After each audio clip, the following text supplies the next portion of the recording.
মানুষ কতখান নিষ্ঠুর হইলে এরকম একটা কাম করতে পারেন বন্ধুরা। একটা বেটিরে 18 বছরের একটা ফুড়িরে মারিয়া শেষ পর্যন্ত যে লেফটিনোর ট্যাঙ্কি থাকে ও ট্যাঙ্কির ভিতরে হারাইয়া রাখছেন।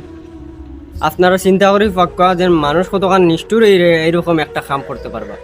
বন্ধুরা আজকে পুরা ঘটনাটা শুনিয়া যাইবা, ঘটনাটা শুনলে আপনার চকুত পানি আইব। এই ঘটনাটা ঘটিছে রামকৃষ্ণনগর জেলার আনিপুর সানমারি কই একটা জায়গা আছে। আর ও জায়গার মাঝে হাইলাকান্দি জেলার 18 বছরের একটা ফুড়ি আসলো, যেগুন নাম আসলো মমতা বেগম। আর ও মমতা বেগমের লাশ শেষ পর্যন্ত লেফটিনোর যে ট্যাঙ্কি থাকে এই ট্যাঙ্কির ভিতরে পাওয়া গেছে। পুলিশ তদন্ত আবু পর্যন্ত মানে জিও করাবর শেষ পর্যন্ত জানা যাইব যে সে কিতা করছে বা কিলেও মারা হয়েছে। আবু পর্যন্ত কোনো জাতর জিও বার হয়েছে না, কিন্তু এরপরেও যে বাড়িতে গিয়ে এই লাশগুলা উদ্ধার হয়েছে ও বাড়ির মানুষে আটক করছেন। লগে আপনারা দেখতে পারে একটা ফটো লাগাইছি, এই মানুষটার উদ্ধার করছেন, মানে জিও করছেন, আটক করছেন।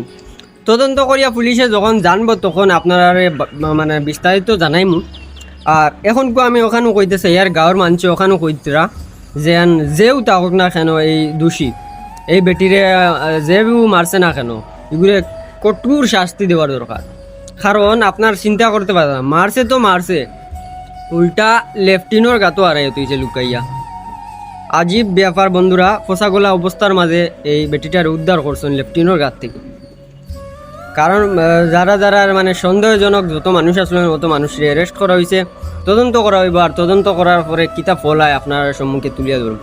একটাও কথা কই, আর এইরকম ক্রাইম করিও না। আর এইরকম ক্রাইম বিলকুল বালা না। আর এরকম ক্রাইম যেটা করে ওটারে আমি প্রশাসনের কাছে কইমি তার কঠোর থেকে কঠোর শাস্তি দেওয়ার দরকার। একটা মেয়ে মার মতো, আর একটা মারে যে মারি দিতে পারে হে মানুষ নয়, হে জানোয়ার থেকে আরও বেতন। বন্ধুরা ভিডিওটা সে আমার সবার কাছে বুঝে দিবা, কমেন্টের মাধ্যমে আপনার মতামত জানাইবা। আর যদি পার্ট 2 দেখতে চান তাহলে পেজটি ফলো করে দিবা। যদিও ফেসবুকে দেখিয়ে থাকো তাহলে আজব বার্তা পেজটা ফলো করিও। আর যদিও ইউটিউবে দেখিয়ে থাকো তাহলে ডিটেকটিভ আরিয়ান চ্যানেলটা ফলো করিও। কারণ ডিটেকটিভ আরিয়ান চ্যানেলটা যদি ফলো করো তাহলে সম্পূর্ণ আপনারা এইরকম ক্রাইম স্টোরি এবং ক্রাইম ঘটনা আপনারা সম্মুখে তুলে ধরুন। তো বন্ধুরা আজকের লোকে তখন মিলবে না কোনো ভিডিও ততটা পাইবে। আসসালামু আলাইকুম, আমার ভাই আরিয়ান।